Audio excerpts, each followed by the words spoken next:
क्या आपने ऐसा कभी सोचा है कि ह्यूमन ब्रेन कैसा फील होता है? क्या वो रबर की तरह लगता है, क्या वो सॉफ्ट पिलो की तरह लगता है, या वो जेली की तरह लगता है? हाँ तो दोस्तों, आज मैं आपको बताऊंगा कि एक ह्यूमन ब्रेन कैसा फील होता है, छूने पे, दबाने पे कैसा लगता है। ये वीडियो देखिए।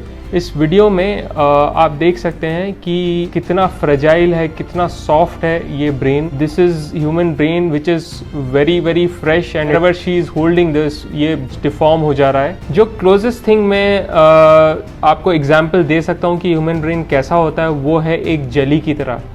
वो एक जेली की तरह होता है कि आप उसको हाथ में पकड़ेंगे तो बिल्कुल पिलपिला सा रहता है, और आप उसको छुएंगे तो बहुत सॉफ्ट रहता है और वो दब जाता है, डिफॉर्मेबल रहता है। न्यूरोसर्जन्स कई बार ब्रेन ट्यूमर को एक्सरसाइज करने के लिए हमें मात्र सक्शन से भी हम एक्सरसाइज कर सकते हैं कि ब्रेन सक हो जाता है, थोड़ा सा भी सक्शन लगाने से सक हो जाता है। तो आप सोच सकते हो कि वो कितना फ्रेजाइल होता है। वो एक हार्ड ऑर्गन नहीं है, वो एक रबर की तरह एक दबाने वाला ऑर्गन नहीं है, वो है बिल्कुल जेली की तरह सॉफ्ट ऑर्गन है। और थोड़ा सा भी अगर इस पे प्रेशर बढ़ाया जाए तो ये डैमेज हो सकता है। इसका क्या इंपॉर्टेंस है, मैं आपको क्यों बताना चाहता हूँ कि ह्यूमन ब्रेन इतना सॉफ्ट है, इतना फ्रेजाइल है और कैसा फील होता है।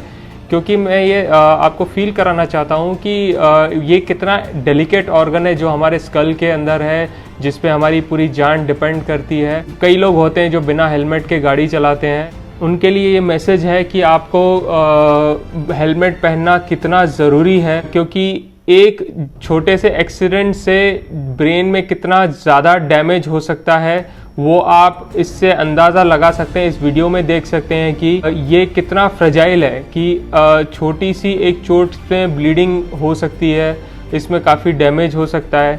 जब भी ये बहुत ज़्यादा फोर्स से अपना स्कल किसी चीज़ को हिट करता है तो ब्रेन अंदर ही अंदर काफ़ी शेक करता है, तो उससे कई सारी नसें फट जाती हैं, उससे ब्लीडिंग हो जाती है। कई बार ऐसा होता है कि सर की चोट लगने के बावजूद आपको कहीं पर भी कोई खून या घाव या स्वेलिंग नहीं होती, लेकिन आपको कई हफ्तों तक, कई महीनों तक सर में दर्द होता रहता है।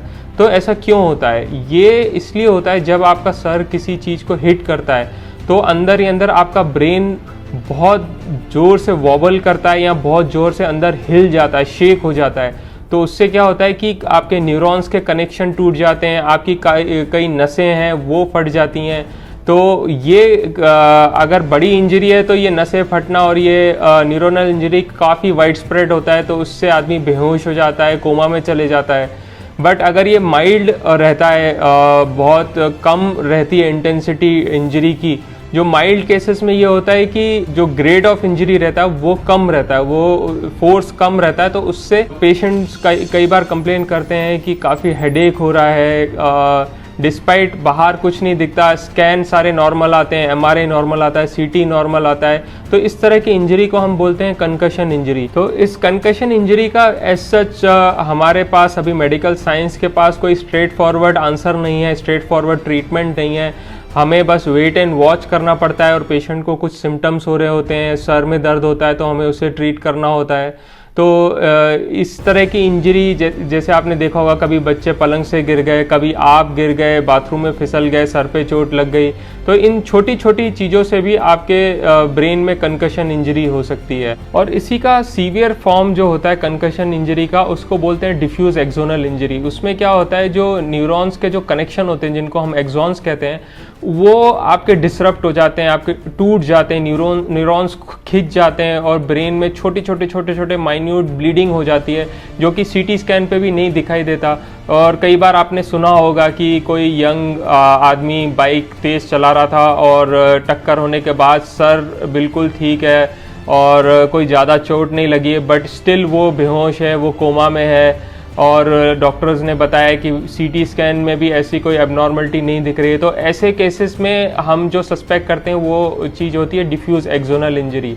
तो इन केसेस में ब्रेन खुद ही सेल्फ रीजनरेट करता है over a long period of time, let's say 3, 4, 5 months, 6 months भी लग जाते हैं उनको नॉर्मल होने में, उनको अपना जॉब रिजॉइन करने के लिए। तो दोस्तों, अगर आपको मेरा ये वीडियो अच्छा लगा, यूज़फुल लगा, तो प्लीज़ शेयर करिए और इस वीडियो को लाइक करिए और वर्ल्ड सर्जरी फोरम को सब्सक्राइब करिए। धन्यवाद।